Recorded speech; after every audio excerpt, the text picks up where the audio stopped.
Today, we're going to answer questions about taxes. If a company is owned 100% by an ESOP, what kind of taxes do they have to pay? They pay no taxes.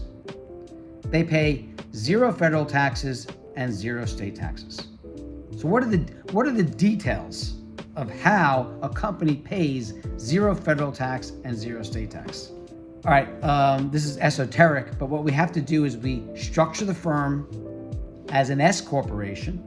Right? Now, it doesn't matter right now if you're a C or an S or an LLC. We always have to do restructuring no matter what. So what we do is we have to structure you as an S corporation, right? And an S corporation is a flow through. That means that the taxes flow through the corporation to you personally. So what happens is now the ESOP is structured inside of an S corporation, and the ESOP is actually a trust that becomes the owner, not the employees. Are the employees owners of an ESOP-owned company? No, they are not owners. An employee stock ownership trust is the owner. The employees are beneficiaries of that trust. Now, an employee stock ownership trust is very special. It's special because Congress made it special. And they made it such that this employee stock ownership trust pays no taxes. It pays no federal tax, no state tax, and no unrelated business income tax. It just pays no tax. So any company owned by this pays no tax. So what happens is, let's say the company makes $10 billion a year. Okay, you still fill out your tax return. Your accountant still fills out the tax return. You take all the deductions, do everything you're supposed to be doing. And then the next step, you file what's called a K-1. A K-1 is a distribution of all of the profits and losses to each of the shareholders. Well, as I just said, there's only one shareholder.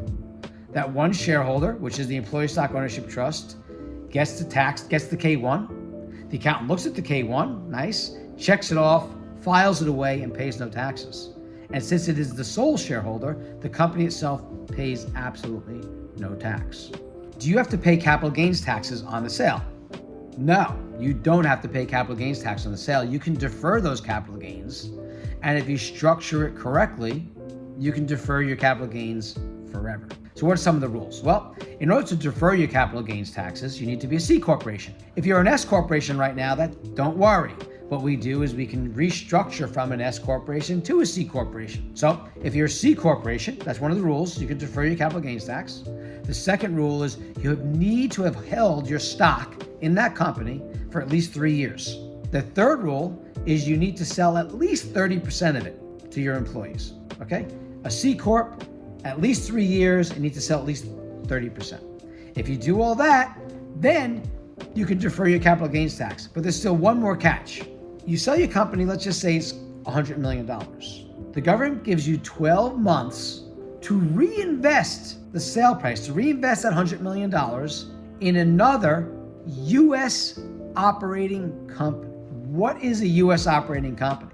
Well, that can be stocks, like any stock, like Apple stock, Amazon stock, the entire S&P 500. Those are all stocks. That's fine, right? You can buy bonds. There are these things called floating rate notes that are specially made for ESOPs. You can buy an actual private company. You can go out, take that $100 million and buy another company. You can buy real estate. You can put real estate inside of a company, right? So you can do all of these things. Everything is allowable as long as it's a U.S. operating company. And so what you have to do is you have to buy this company for $100 million. The question people ask, are you allowed to leverage when you actually do this tax deferral? Yes, you are allowed to leverage it. Instead of putting $100 million down to buy, let's say, these bonds, you can put 10% down to buy a $100 million bond. And as long as you hold on to this asset, you will never pay capital gains tax. Then you get old, and at some point, unfortunately, we do die. And when you die, your heirs get this asset, but it's special. When they get this asset, they get what's called a step up in basis. So the government says the capital gains goes away. That is how you can defer your capital gains tax. It might seem complicated. It's not hugely complicated, but it is a way for you to save a tremendous amount of money.